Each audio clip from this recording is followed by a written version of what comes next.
remember when people would ask me, like, what do you want to be when you grow up? And one of the biggest things, I probably couldn't really fully answer that question as far as career-wise, but I always wanted to be somebody that others can look up to and a role model. But for me, I was thinking, oh, that's going to be, you know, I want to be Miss America or Miss Alabama. And that was kind of where my eyes were set for a while. And with that, I was very cautious and aware of everything that I did and how that would look and how, for good or for bad, I mean, I just cared a lot what people thought and wanted everything that I did to be something that other people could look up to.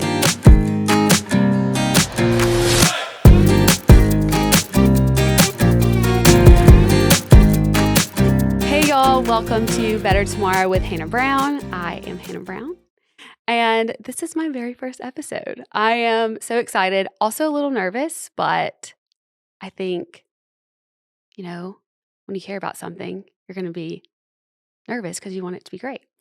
I am so thankful to have this opportunity to have the podcast because I feel like a podcast is very different than other types of social media that I've had to be able to interact with you guys. I think with a podcast, you can really create a community unlike any other because it's not something that you're just like scrolling through, seeing what I've done, but you're coming to tune in every week and your time is so valuable. And so that you're spending it with me. First of all, I just want to say thank you. And because you are deciding to take the time out of your day to spend it with me, I really want this podcast to be something that is additive into your life. So what is Better Tomorrow going to be? Essentially, I want it to be a feeling. I want you to feel good. My main priority is that you feel better once you finished the episode than you did when you hit play. That is the goal. I think there's so much noise out there right now. There's so much content that is fighting for your time, and it can make it really hard to even take a second to actually choose what you are taking in. And I think taking that pause to choose is really important because I know for me, sometimes I'll hear that there's like this great TV show or movie or, oh, you got to listen to this or that. And then I do. And then I sit for a second. I'm like, I kind of feel yucky. Like, I don't know if that really was a positive addition to the day. So when talking about how I wanted this all to go, that was like number one to me.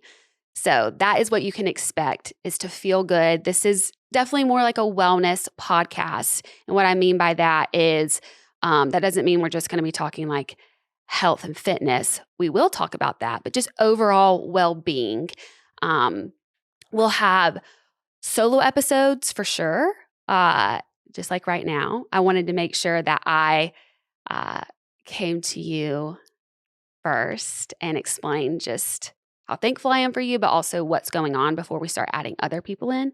But I think perspectives, all different types of perspectives are so important. So just having me just talk to you guys about my experiences, how I feel, I think that's great and can be relatable, but we're not all going to learn and grow if we don't have varying perspectives and just life lessons that come into the space. So I'm so excited to have different guests that could be like top experts of something that we're really interested in, artists, entertainers, comedians, honestly, just people that are my friends that I think are interesting and can have a great conversation with. I also think sometimes, because I do come from more of like a pop culture background, I guess maybe some of you are listening and don't know who I am. I was on The Bachelor, The Bachelorette. I was on Dancing with the Stars, Special Forces. I've done a lot of reality TV, which is a huge part of pop culture. And even though we'll definitely talk about that here, My main concern is not talking about like the biggest gossip in Hollywood. That is not what this is going to be about. I would love to have somebody on the show that maybe has gone through something very publicly and come out on the other side and talk about that. But when I mean I want it to be feel good, like it's not about continuing to add like nonsense to your life. Like I'm kind of mad that I haven't watched Vanderpump Rules because it seems like it's just been going on for forever. And like that was such a big deal this summer. But also, I don't know if that has been like, if that has given everyone some like life lessons and value. So I wouldn't probably just have like talk about that, but I would love to have the characters on the show talk about what they've learned from this experience. So that's just like an example of what you'll get here and making sure that's very clear of how things are going to go. I don't know if I've really touched on like why I even wanted to do this in the first place. Most of my life the past few years has been on a camera for everybody to see, which I'm thankful for sure, but I haven't really had as much control or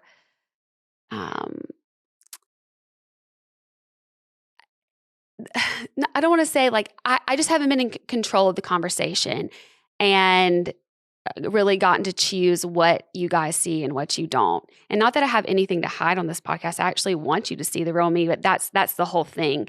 When I've had some of these experiences that you guys feel like you really know me, you know like a part of me.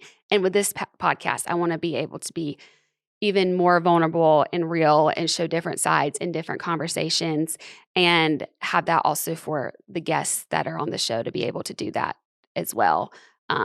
I think that's why people love going on podcasts. It's because you only see so much of a narrative on these other platforms. And so this podcast was very alluring to me to be able to really be myself, really get to share with you guys, and then also have you in turn be able to relate with me and create that community where you can share back. So as I was saying, we'll have solo episodes, guests on. I also want this to be interactive with you. So we will have ways in which you can ask questions.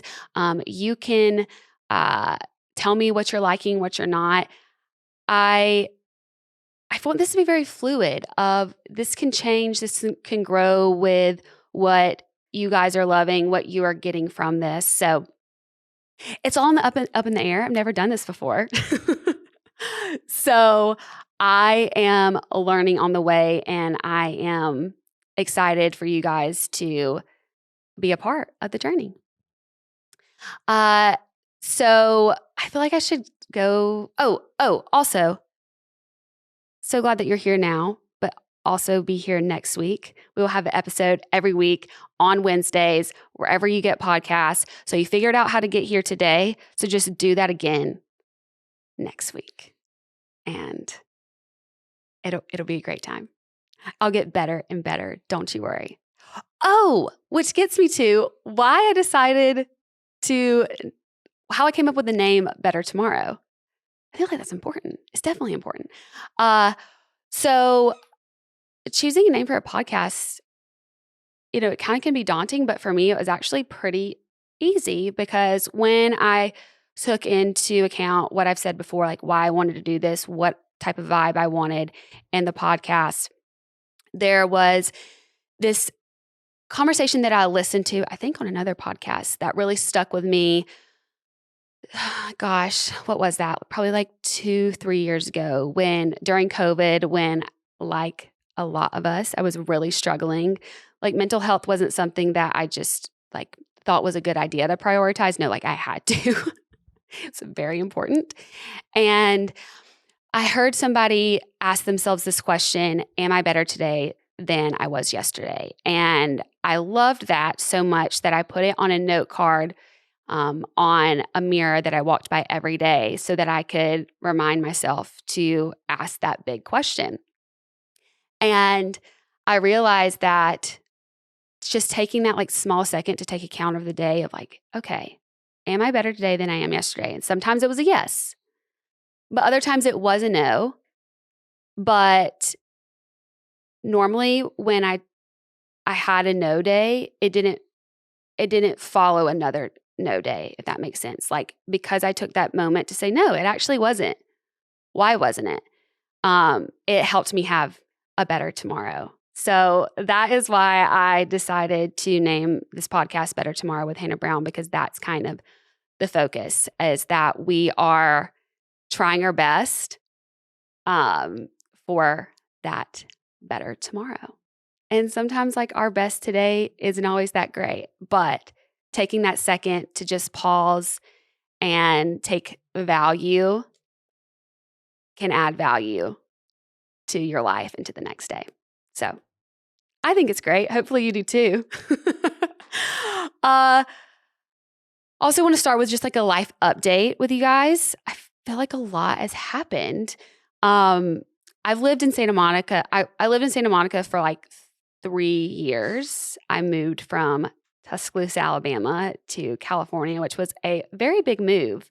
Definitely like didn't start out like going to like another, just like a little bit bigger town, maybe a city. Wow. No, I go to like one of the biggest and craziest cities in America, but I loved it. I feel like I found myself there, questioned myself a lot there. It was like the best and absolutely hardest times of my life.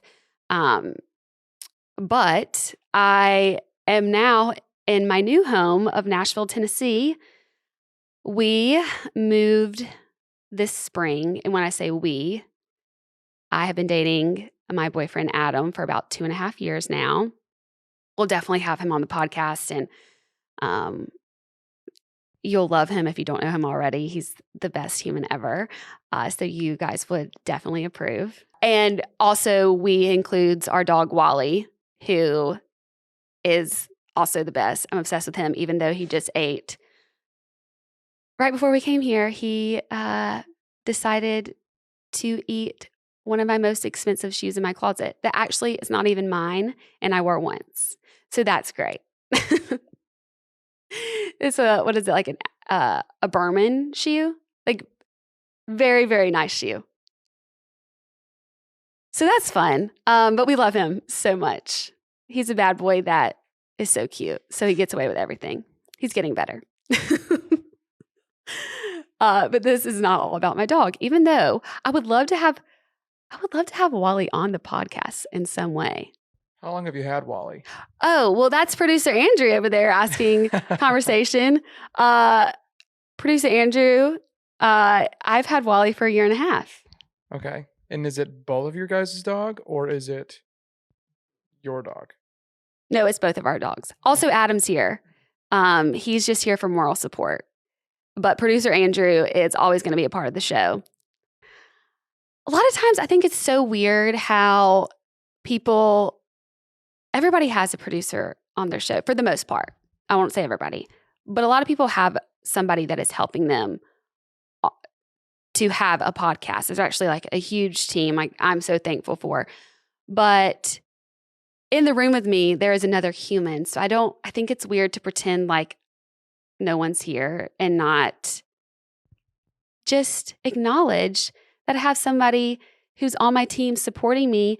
And I think producer Andrew can bring a lot to the conversation. So you will hear more from him as we go. And if you don't like this episode, blame it on him. Deal. But yes, so going back to the story, Adam, Wally, and I have just moved to Nashville, Tennessee recently. And even though it was a very quick, kind of like unexpected at the time move, and I was a little apprehensive about it, we have loved it. It has been so great. And it's something that I want to talk about like on a full episode of like why we moved, have Adam on, because I think it's a conversation that we both should share. And then also you can learn a little bit more about him. But that's kind of been the biggest update. I've traveled a little bit this year. I've done a lot for work. I have I went to Europe for like a quick trip to Portugal with my one of my best friends, Nora. So that's really fun. Uh, but ultimately, I've just been working on getting this podcast up and going.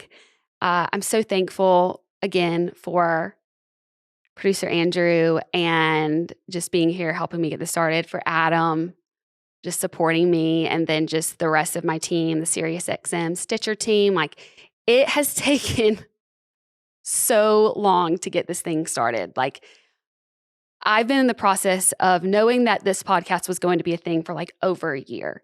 It's crazy how much goes into something, and there's always roadblocks and things that come through that happen when you start something new. And that's kind of what I wanted today's conversation to be about, is what it's like to put yourself out there and try something different, to try a new thing. And that has really been what the past, like several months of my life have been. And just the mental gymnastics that has gone on with that. Starting something new can be very overwhelming and scary, and can make you feel stuck. And how do you get through that? Well, I'm here. So we've started, but it's taken a lot to get here. And I know that for me, yes, it's been this podcast, but for everyone at some point, at least I hope, there's that time in your life where you're questioning what the next thing is going to be and how you're going to do that, and what goes on between having that idea pop in your head to actually doing it. That time is really hard. And then once you start, how do you keep going? So, for me, I'm not going to lie. Like I said, I am very excited to be here, but it has been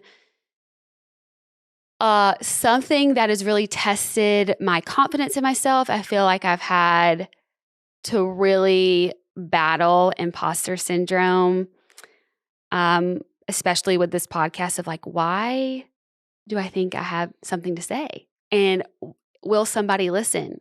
And can I actually finish a sentence? Because in real life, that's always hard. So when somebody just has me in their ear, they can't quite be like, wait, what are you saying? So I have to like make sure that I make sense, which is such a struggle.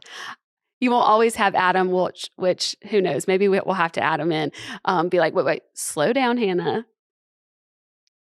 You just pronounced 4 words wrong, and I have no idea what you're talking about.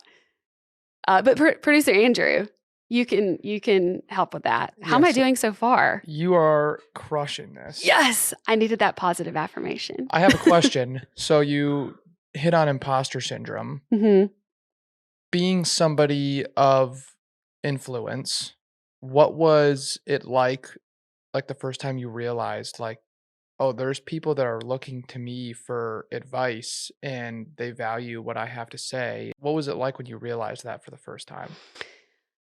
Good question. So I remember when people would ask me, like, what do you want to be when you grow up? And one of the biggest things, I probably couldn't really fully answer that question as far as career-wise, but I always wanted to be somebody that others can look up to and a role model. But for me, I was thinking, oh, that's going to be, I want to be Miss America or Miss Alabama. And that was kind of where my eyes were set for a while.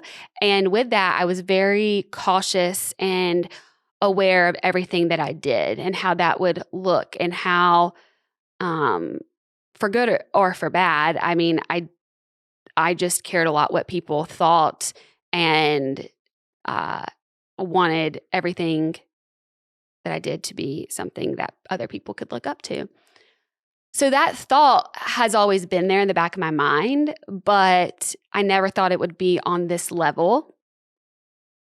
I never also thought that people would see my absolute worst. Truly, I think why the imposter syndrome is so hard for me now is because like truly every bad thing that I've really done has been captured on camera in some way, has been called out, has been put into question publicly. And like it's one thing for other people to like say to like have a negative view about yourself, but for me, like I internalize that a lot, and then I'm like, oh, no, I am bad. So why can I be a how can I think of myself as being someone that other people should take advice from when I am still trying to figure my own shit out, and Mm. I do make mistakes, and I've realized that. And I mean, I've always known I made mistakes, but like having a just like it feels like a spotlight in some way, in a way that I never even could have imagined. It's hard. And I mean, in one way, I have nothing to hide, but it is hard to know that everything that I've ever done, like somebody might know about it and question, and that just like can get in my head. So I think that's where Yeah. like it's really started is in the past few years of questioning my worth and what I can actually give. But that's also taken me on a, a very crazy but good and helpful journey. And that's why I guess Better Tomorrow even exists. It's because Sure. I've had to like question that and in a ways that I didn't before, because I lived my life in such a rigid way of like nobody can see the bad, Yeah. which is also why I think this podcast is even scarier in a way than some of the other things I've done, because it's so much more vulnerable of an experience, because this is my first time to do this. I don't know what I'm doing. There's no like, a podcast is not a forum where you just like take all the best clips and put them in together. I guess some people's it's like that. Yes, you can edit things, but the way that I feel right now, you can't really edit. So this is just where I'm at in this point. I am feeling my confidence. I know my confidence will continue to grow the more and more I do this, but you guys are seeing like firsthand for me how I go into starting something new. And so I kind of wanted to just talk about ways that have helped me that can help you when you're in kind of this moment that I've been in of questioning everything, wondering if I should do it, feeling stuck, maybe trying to backtrack. So, yeah, I thought we'd just kind of get into it. Let's do it. Let's do it. So, I think the first thing when starting something new is you just have to start. These feelings can just psych us out before we even get to the thing we want to do. It could have been really easy for me to be like, yeah, I kind of want to do this podcast. I think it'd be fun. And then start getting in my head and then hearing the other voice. And that voice could easily win. I think it's one in a lot of things that I've thought I've wanted to do. I'm trying to think. Even like jujitsu, I'll say like jujitsu, for example, I tried. Adam, well, really wanted me to do it. No, he didn't force me. But there was something really interesting to it for me. But I have made so many excuses for why not. And ultimately it is because of like a fear of, it's definitely outside of my comfort zone. It's having to harness a new like aggression or even tapping into that is really scary for me, because I think as women, you just like push that down. So like that's been a new thing that I said I was going to start, and then I kind of wouldn't even allow myself to. So that's like just an example I can say of where I have let it completely, that mental game just make me stop before I even begin. But with this, I'm here. I have a team that's like, no, you're doing it. So, but ultimately for me, I have had a lot of I feel like, yeah, I've done a lot of cool, interesting things that take courage, but I'm not going to lie, starting new things kind of sucks. And just in general. And what I mean by that is I'm so thankful for everything that I've just done it anyway. But that first part is important to say. I've done it scared, and that feeling is not fun. And it can be really embarrassing and awkward to try something new. I, for some reason, think that when I am thinking about starting something, I immediately have to start questioning, like, okay, do I think I will be naturally good at this? Okay, how can I pick something that I know I'll be good at? Well, I mean, if you've never done it before, why do you expect to be the best when you've never when you've never even tried the thing? So I don't know. That is where I really can be like my own worst enemy a lot of times. And I actually asked you guys, I forgot about this, but the other day I was working on the podcast and I said, I kind of alluded that I was working on something, and I asked you guys, what is something that you've been wanting to try, and why haven't you done it? And so I wanted to read or go through some of the questions. I did a screenshot, and it was so interesting. Some people said they just didn't even know how to start. Somebody said writing a book, creative block. Some people are like, where did I say? Oh, so a lot of people say working out, hiking, starting some type of lessons, but the being overweight and the fear of not being able to compete or do something has stopped them. And a lot of it ultimately just going through therapy, they're scared about some people are scared about just having to unpack things, starting a vlog about finances and trauma, but they haven't started because of fear and having time. Someone said just taking risk financially because they fear they're going to lose it all, which I totally understand that. But as I just look through all these, every reason for why it basically just comes down to fear. And that's why you just have to start. And when I say I've done a lot of things, but I've done it scared, that's ultimately what you also have to do. Because it doesn't feel good to not know enough or feel like you are enough because you don't even know what enough is in the new thing, you know? So you've just got to fully go in and figure it out as you go. So I think as humans, though, it's not just you and me that struggle with the fear. We're ultimately wired to be fearful of new experiences because, yeah, there can be danger involved in some things. Probably not starting a podcast or starting a blog. You'll be okay, you won't die. But I mean, especially as humans have evolved, taking risk, it could be extinction of our kind. I mean, I just took it really far. But seriously, I mean, the cavemen. Yeah. Think about it. There could be one way to go find the bear or the dinosaur. Or no, they don't want to find the dinosaur. I don't know. I don't know what I'm talking about.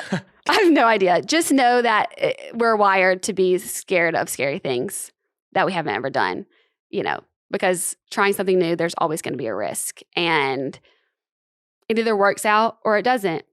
I actually talked to my agent the other day because there is another thing that I also want to do that I've always wanted to do, but it is a big risk.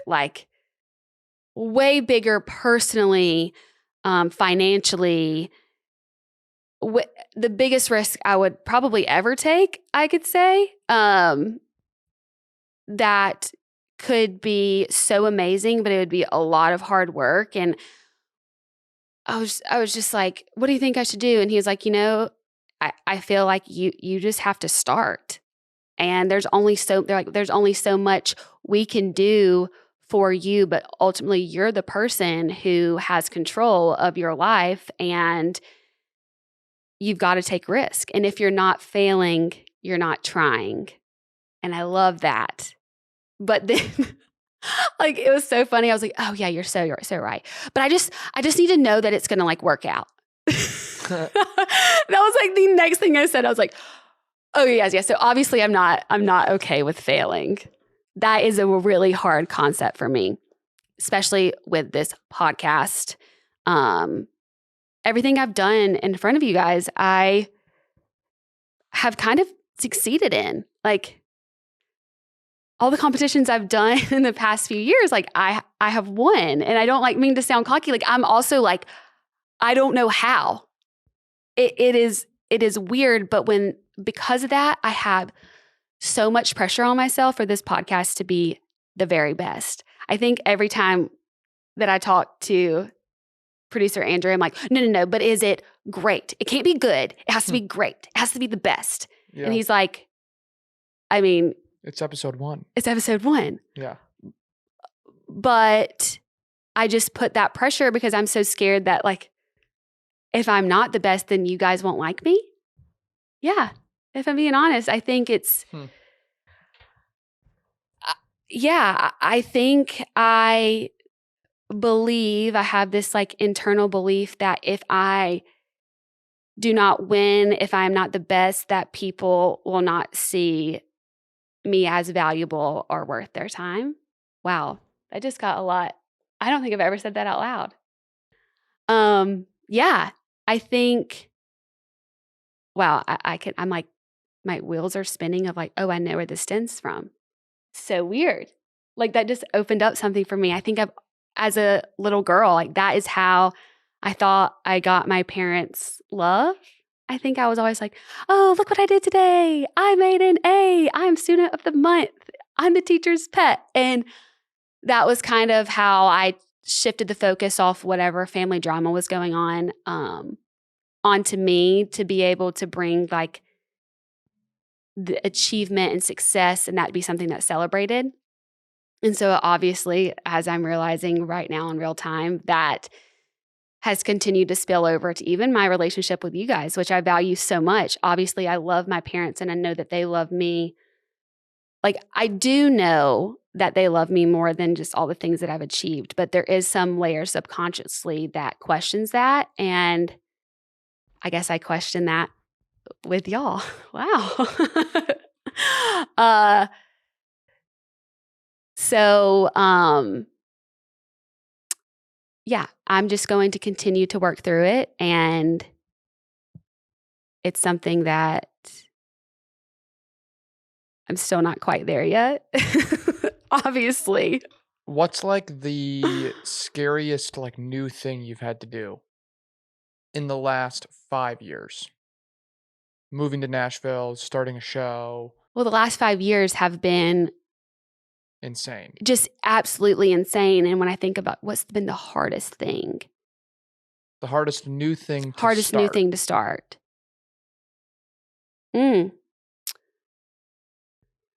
Wow. If I'm being honest, which I am, I promise to be on this show, probably starting to, I don't want to say it, like the journey of, I don't know how to exactly say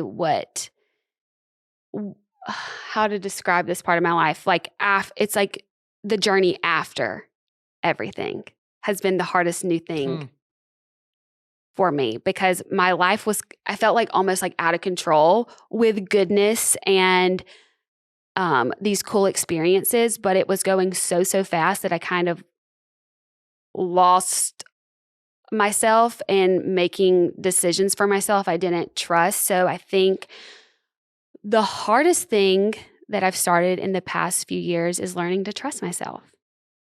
And I have not quite figured it out fully, but going on the journey, even starting that, has been so hard, so difficult, has led to a lot of questioning and revelations and hurt and healing. And I think I always knew that. Like, even ask myself, do I trust myself was such a loaded question. And how I got there was realizing that I don't even know if I like myself or who am I. And did I even choose all this for myself? Really? Hmm.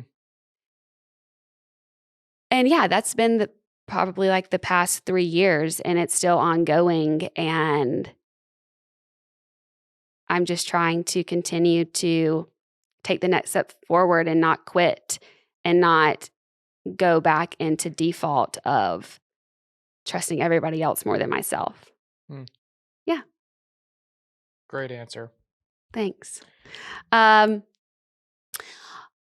thing that's really helped me, other than just starting and doing everything just absolutely so scared and feeling like I'm going to poop my pants along the way. Well, yeah, I have trouble pooping, but I always say my heart's in my butt, feeling like that. And so I'm like walking around with my cheeks clenched so my heart doesn't fall out. Is really finding inspiration from other people, which can also be a really tricky spot because it's a really thin line. But whenever I am trying to start something new, I try to find wisdom and inspiration from others that have also done something out of their comfort zone, been successful in some way, helped other people. And I feel like people who have really lived their life to the fullest have taken risks. And yes, they probably failed, but they have succeeded so much more than other people who have never, tried anything new or done anything bigger than what's expected in their life. So I mean, most of my Instagram and the things that I listen to are just people that really inspire me and have really been self-made and learned from their mistakes, kept growing, been able to bring something to this world that has been really not just like successful, like financially, but just has helped people. But in the same breath, I have to be really careful that I'm not comparing myself to others because nobody's story is like yours. And I have something that I can bring to the world that's so different than the people that I admire and look up to. But there's always something that I can learn from them. So that is something that I would suggest. Like, what field of new thing do you want to get into? Is it vlogging? Is it being an influencer? Like, who are the people and why do you want to do that? And really ask yourself why. Is it and is it because of like a scarcity feeling or mentality, or is it really because you want to do something that is going to be additive for yourself and for others and for your family?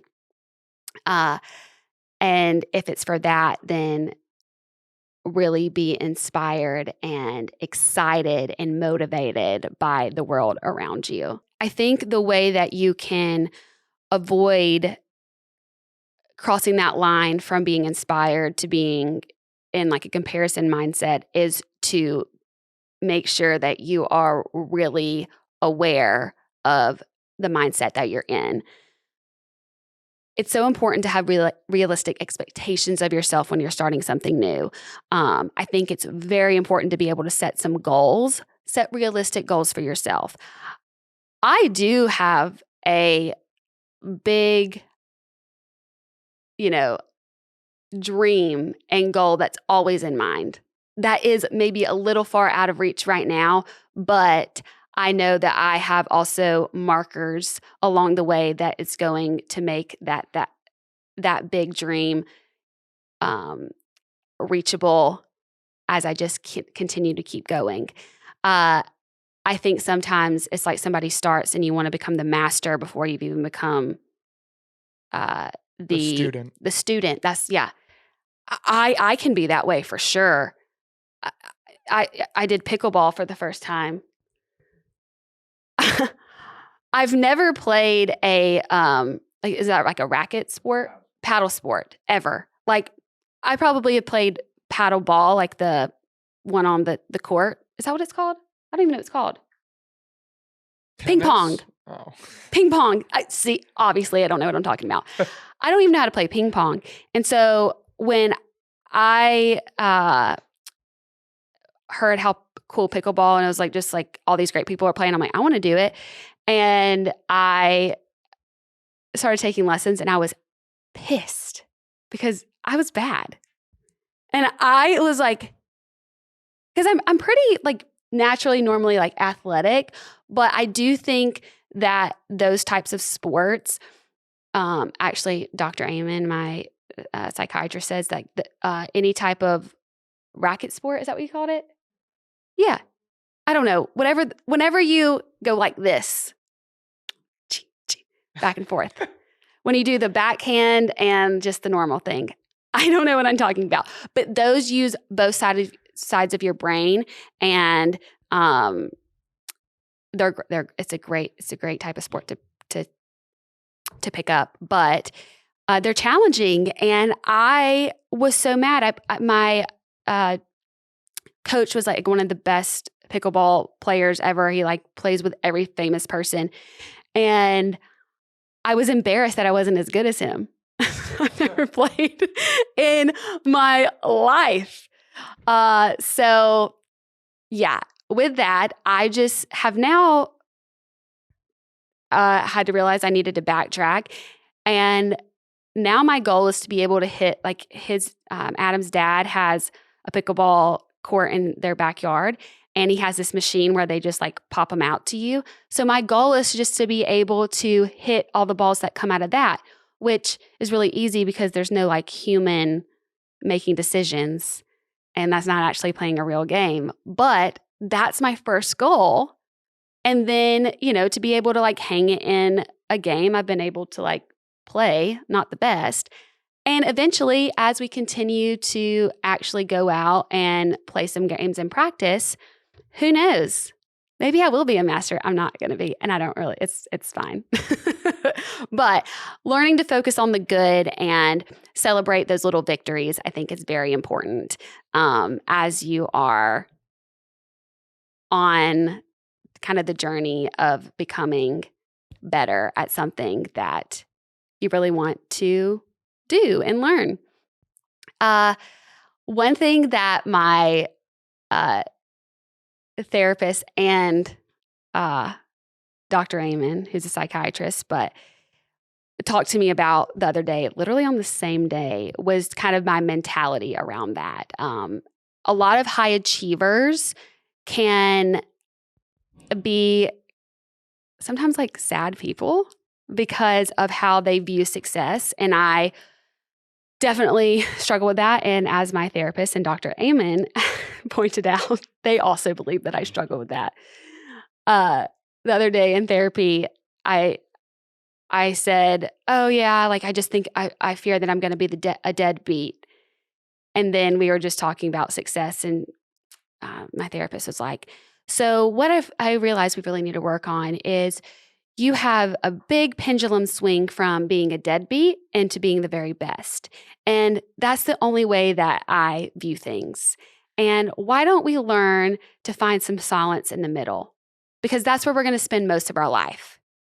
There are going to be moments where we fail for sure. And there are going to be moments where, you do have those victories and those like amazing moments where you've accomplished a goal. But most of your life is in the middle.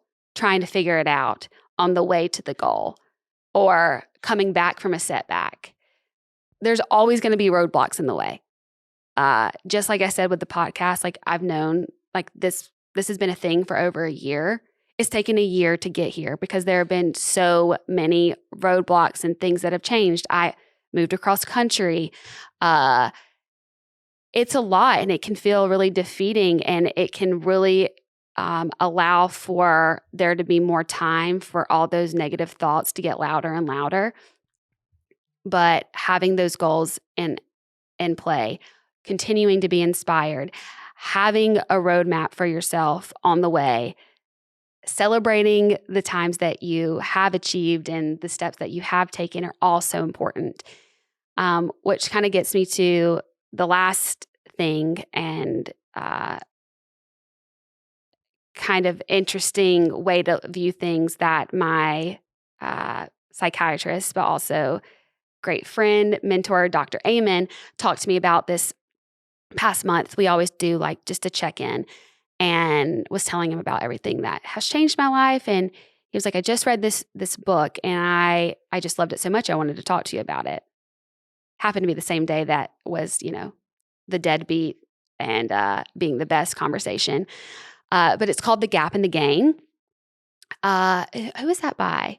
I don't know, because I haven't fully read the book. I've bought it, but I can kind of talk about the gist of what The Gap and the Gain is. It's by Dan Sullivan and Dr. Benjamin Hardy. And basically, it's just about changing your mindset. This book was written for high achievers who are successful but aren't always happy. And when you're on your way to a goal or an ideal for yourself, you have where you start, where you are, what you've achieved, and the ideal you have for yourself, what it is to be successful. And a lot of people that live in the gap, which is where I tend to default to, is you don't measure from where you have started to all that you've achieved. No, you measure from where you are to what the ideal is. And so if that's all that you're seeing, you're always lacking. So that always will make you feel not as worthy. You'll be frustrated. You'll feel like a failure because you don't take into account everything that has come before where you're at. People that live in the gain are people that are normally happier, and they measure this success from where they started to what all they've achieved. So when you're living in that mindset, you see you're more grateful. You live in gratitude. You see how you have conquered the roadblocks that have come your way. You still have the vision of the ideal. You still believe that is for you, but you're taking those moments and you're celebrating all the success that you have already had, and that honestly that you've been consistent and you haven't quit. I mean, that's the biggest thing about starting something and being able to achieve your dreams, is being able to, in the face of something difficult or in the face of feeling those negative feelings of, am I good enough? Why haven't I gotten this yet? Why have I made these mistakes? To continue to push through that and keep going. It is really easy to quit when something doesn't go right. But hey, you will never see the other side if you do that. So I think that is such an interesting way of looking at things that this book talks about, which I have ordered, have not fully read, but I think you get the gist of what the gap and the gain is, and how can we go from, honestly, as a society, I think we all kind of live in this gap mentality of, oh, so you got 100,000 followers? Well, yeah, I mean, you're probably not making this. Are you even making money off that? Just silly things, even just with like Instagram, like who freaking cares? Instead of like really being proud of yourself for even making that vlog, even getting on there and sharing your thoughts and feelings. Adam, like just changing a new job, doing something. And I mean, he just like changed whole careers because he has a goal in mind in a future. And like, that's really scary. And yeah, is he exactly where he wants to be? No, but he's making steps. Same thing with me. Like I'm here. I filmed this first episode. I'm here with you guys, learning and growing, and I am scared shitless. That's probably better.